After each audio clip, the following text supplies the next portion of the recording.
If you've ever felt like it's so much harder to make friends as an adult than it was as a kid, I feel you, and you're not alone. But what if it's not actually harder? What if it's just your perfectionist brain getting in the way of letting you be great like it usually does? You're listening to the Life Edit Project podcast, where I spill all the tea to help recovering perfectionists feel better, do better, and have better relationships. I'm your favorite life coach and podcast host, Coach Elizabeth Burrows, and today I'm going to help you have better adult friendships, even if you feel like a lost cause. Ready? Let's go.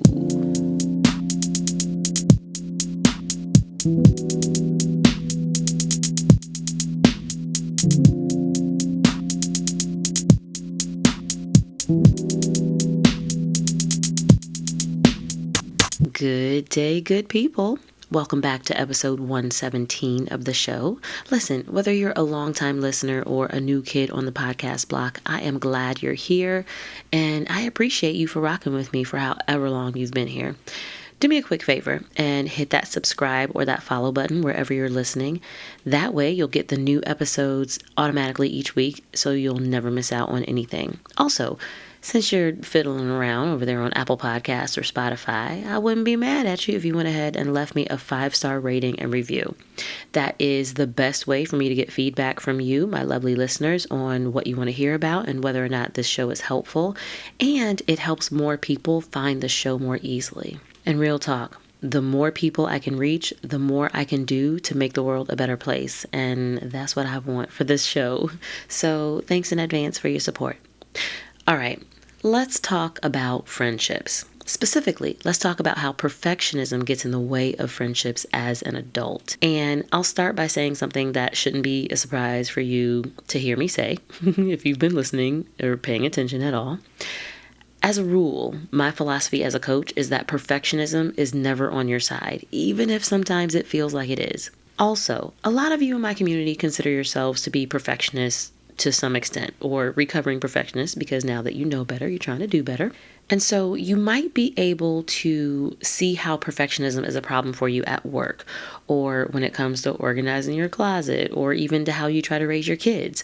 But perfectionism in friendships can be a lot sneakier. So I want to help you spot it more easily so that you can counteract it.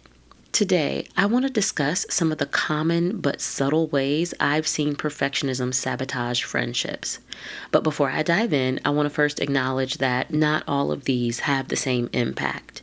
You might find that perfectionism makes it harder for you to just connect with people, to actually make friends. Or it could stop you from taking surface level friendships deeper. So you might end up with lots of casual acquaintances, but no one that you really feel close to. Or even if you can make friends and connect with people easily enough, perfectionism might be stopping you from keeping up with the friends that you have and actually staying connected over time. If you want to have better friendships as an adult, you've got to practice spotting perfectionism and neutralizing it as often as you can, as quickly as you can. So, here are 3 perfectionist thoughts, and they're sneaky, that might be causing problems for you. And I want you to see how many of these actually resonate with you. Number 1, I don't have enough time. Now, let me just say, this thought is almost always a sign that you've got some kind of perfectionism operating in the background, because you think more time equals better results, which is why you don't let the time that you have be enough. So I want to offer you a reframe to help you shift your perspective. Meaningful connection doesn't have to require lots of time, and it doesn't have to take a long time. You can make meaningful connections and have meaningful interactions with people in micro moments. You don't need 5 more hours of free time a week to have friends. You just need to be willing to invite your friends into the time that you have. Because at the end of the day, what is time? It's just how we measure the passing of our life. So you don't need a break from life to have friends. You can just share your life with your friends. You can choose to make more of your life moments accessible to your friends. So what does this look like? Because let's be real, you're like, I still think I don't have enough time. So you might be thinking, I would really love to have my friend come over so that we can laugh and kiki over some snacks and a glass of wine and get caught up, but my house is a mess and I don't have time to clean it up before inviting her over. In this particular scenario, you could just keep it real and invite your friend over and let her see your house being a hot mess, right? No extra time required. Or you could spend some time cleaning and invite your friend to be there at the same time. So you might say to her, hey, I'd love for you to come by this evening to catch up over a glass of wine. Just a heads up, I'm going to be cleaning up a bit while you're here, and I don't need you to help or anything. I just really would love your company. Boom. Easy. The time you have can be enough if you're willing to let your friends see you in more real life, unfiltered moments. It's just that perfectionism is telling you that that's not good enough. Don't listen to it. A second sneaky perfectionist thought that is getting in the way of your friendships as an adult is this: I'm too awkward, or some version of this. So I will be honest and I'll admit that I'm always a little surprised when I hear my clients say this, or honestly, when I hear my own friends say this. And it's because I think everybody is cool. That's just how I feel about people. Even the people that I perceive as eccentric or quirky or even socially awkward, I still see them as incredibly interesting people, and I see their quirks as usually pretty endearing. But I've also just lived enough life to realize that we all have our own people. You have your people, I have mine, and our people might be very different, but they exist. And remember, not all of your people expect you to be like them. They don't all need you to be like them. Some people who will make great friends for you are those people who will appreciate you for who you are, even if they don't have a lot in common with you. So if you're an introvert, some of your people might be extroverts, but they're not requiring you to be extroverts in order to be your friend. In fact, they might actually be drawn to you specifically because you are so different from them. Not all of your people will be like you, so stay open to those unexpected connections. And at the same time, remember that there are people out there in the world who are for you and like you. And you can find those people by going to the places and doing the kinds of things that you like to do and being your awkward self. So again, if you're an extreme introvert, don't go looking for your introvert people at the Chatty Cathy's social club because they're probably not there. They're more likely to be at the silent book club that meets at the local coffee shop once a month, right?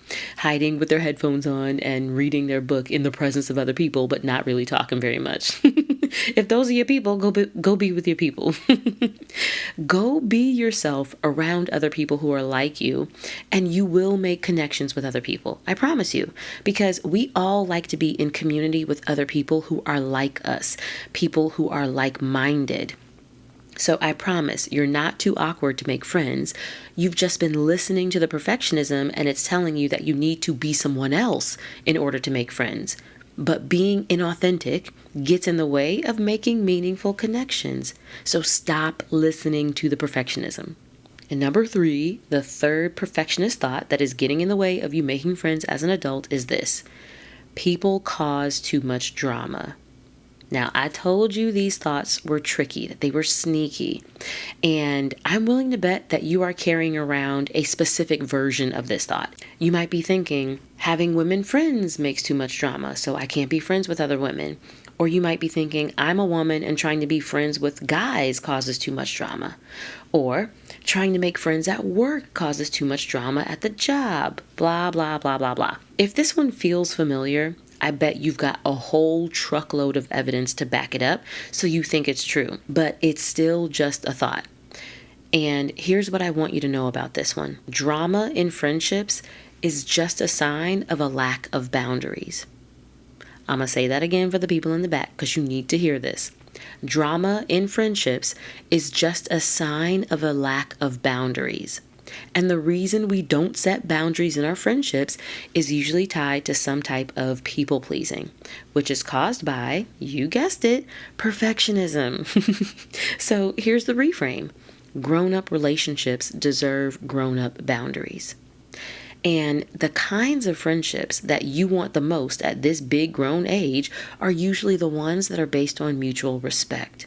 And when you're friends with people who respect you, your values, and your boundaries, you know what those friendships don't create? Drama. But the gag is, not everyone is meant to be your friend. Are there people who would bring drama into your life if you invite them in? Absolutely. Do those people need to be your friends? Absolutely not.